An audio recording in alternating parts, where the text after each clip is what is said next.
আসসালামু আলাইকুম everyone, welcome to new another blog. আবার চলে আসলাম আপনাদের মাঝে নতুন একটা ব্লগ ভিডিও নিয়ে। সো গাইস, আজকের ভিডিওর টাইটেল এবং থাম্বনেল দেখেই হয়তো অনেকেই বুঝে গেছেন যে আজকের ভিডিওটা কী বিষয় হতে যাচ্ছে।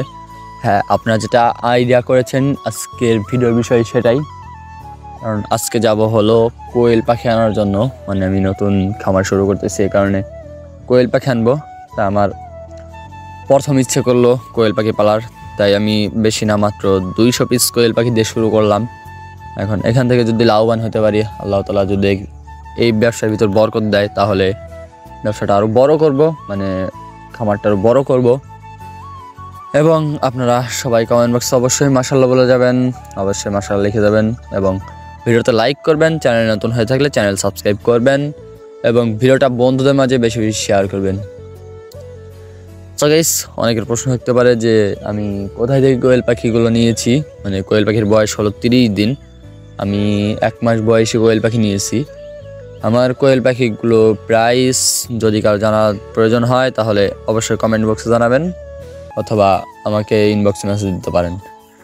সো গাইস, আমি কোয়েল পাখিগুলো আনছি হলো ভাঙ্গা থানা, ফরিদপুরের ভাঙ্গা থানা উঁচা বাজার ভাঙ্গা থানার উঁচা বাজার থেকে আমি কোয়েল পাখিগুলো আনছি। ওনাদের কাছ থেকে পাখি আনার একটাই কারণ ওনারা ভালো পাখি দেয় এবং কম টাকায়, মানে অল্প টাকায় ভালো মানের পাখি দেয়। এই কারণে ওনাদের কাছ থেকে আনছে এবং আমার কাছ থেকে প্রাইসও কম রাখছে। যদি কারো প্রাইস জানার দরকার হয় ইনবক্সে মেসেজ দিবেন, আমি ওনাদের সাথে আপনাদেরকে যোগাযোগ করে দেবো। অথবা যদি ফেসবুক থেকে দেখে থাকেন তাহলে ফেসবুকের কমেন্ট বক্সে ওনাদের ফেসবুক পেজ পেয়ে যাবেন এবং ইউটিউব থেকে দেখে থাকলে ইউটিউবের ডেসক্রিপশন বক্সে, এই ভিডিওর ডেসক্রিপশনে আপনারা ওনাদের পেজ মেনশন করা থাকবে, কোনো সমস্যা নাই। আপনারা চাইলে ওনাদের পেজ থেকে ঘুরে আসতে পারেন এবং ওনাদের সাথে কন্ট্যাক্ট করে আপনারা পাখি কিনে আনতে পারেন। ওনারা আশা করি আপনাদেরকেও অল্প প্রাইসে খুব ভালো মানের পাখি দিবে। সে দেখুন, ভাঙ্গা থেকে যাচ্ছি উঁচা বাজারের দিকে এখন ভ্যানে। এটা হলো ওনাদের খামার। দেখেন, এটা ছোটোখাটো, মানে এখানে 30 দিন বয়সে শুধু পাখি। এই পাখিগুলো আজকের ভিতরে সেল হয়ে যাবে। এবং দেখেন, এখান থেকে আমাকে 200 পাখি প্যাকেট করে দিল।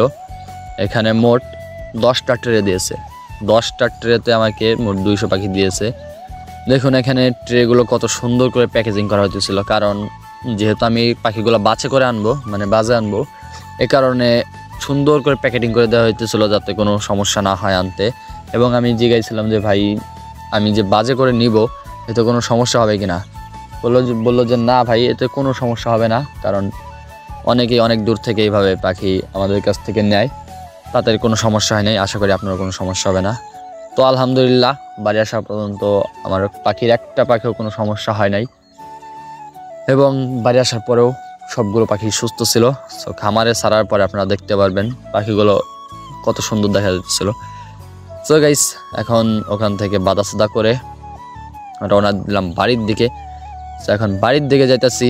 দেখেন এখানে মোট ট্রে আছে 10টা ট্রে, মানে এক একটা ট্রেতে 20টা করে কোয়েল পাখি দিয়েছে। একটা ট্রেতে 20টা করে পাখি দিয়েছে।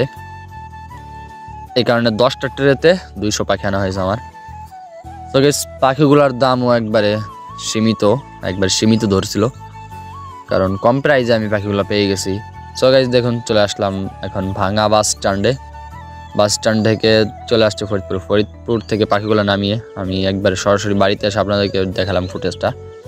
দেখেন, এখানে আসার পরে আমি বাড়িতে আসার সাথে সাথে আমি পাখিগুলো আগে না ছেড়ে আমি আগে পাখির জন্য হালকা পরিমাণে খাবারের ব্যবস্থা করতেছিলাম। মানে এখানে পানি দিয়ে এবং গ্লুকোজ দিয়ে তাদেরকে খাবার দিতেছিলাম।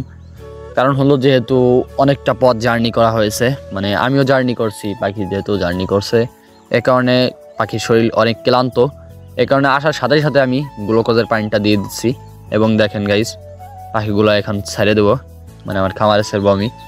তো আমি যে ঘরটা বানাইছি সেই ঘরে জানি না কত পাখি রাখা যাবে, কারণ আমি অর্ধেকটুক জায়গায় 200 পাখি ছেড়ে রাখছি। এখন পর্যন্ত কোনো সমস্যা হয় নাই। সো গাইস, দেখেন পাখিগুলো গাইস সাইজও অনেক বড় বড় ছিল এবং সবকটা পাখি, মানে প্রত্যেকটা পাখি অনেক সুস্থ ছিল। এবং ওনাদের কাছ থেকে আনার অন্য মেটার আছে, কারণ ওনারা বললাম তো অনেক ভালো সার্ভিস দেয় এবং আপনারা যে কোনো সমস্যার সমাধান ওনার কাছ থেকে পেয়ে যাবেন। পাখি যাবতীয় যে কোনো সমস্যার সমাধান ওনার কাছ থেকে পেয়ে যাবেন। ওনারা আপনাদেরকে 24 ঘন্টা সাপোর্ট করবে। ওনারা আপনাদেরকে 24 ঘন্টা সাপোর্ট করবে, কোনো সমস্যা নেই। দেখেন গাইস, পাখিগুলো দেখেন জাস্ট কত সুন্দর। এবং দেখেন ক্লান্ত হয়ে যাওয়ার কারণে পাখিগুলো উড়াল দিয়ে বের হইতেছে না। দেখেন আমি সাইডে দিতেছি পাখিগুলো এখানে মাছালির উপরে। তো গেছে আপনারা চাইলে মাটিতে রেখেও পালতে পারেন। আমি যেহেতু মাছালি করে ঘর দিয়েছি, কারণ উপরে নেট দেওয়া আছে, আমার কোনো সমস্যা নাই। এই কারণেই আমি পাখিগুলো দেখেন কীভাবে দিছি। দেখেন গাইস, ছায়া দেওয়ার সাথে সাথে পাখিগুলো গ্লুকোজের পানি খাইতেছে। এবং গাইস আমি কয়েকটা ট্রে গুনে দেখলাম, না ঠিকঠাক আছে, ঠিকঠাক আছে। সো গাইস দেখুন পাখিগুলো আপডেট আপনাদেরকে প্রতিনিয়ত দিতে থাকবো। সো আজকের ভিডিওটা এই পর্যন্ত। পরবর্তী নতুন কোনো ভিডিওতে দেখাবে। সে পর্যন্ত ভালো থাকবেন, সুস্থ থাকবেন এবং কমেন্ট বক্সে অবশ্যই মাশাআল্লাহ কমেন্ট করবেন পাখিগুলো দেখার পর।